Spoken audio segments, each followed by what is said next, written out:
ارجع إليهم فلنأتينهم بجنود لا قبل لهم بها ولنخرجنهم منها أذلة وهم صاغرون قال يا أيها الملأ أيكم يأتيني بعرشها قبل أن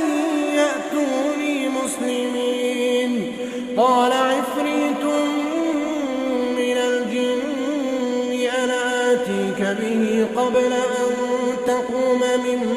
مقامك وإني عليه لقوي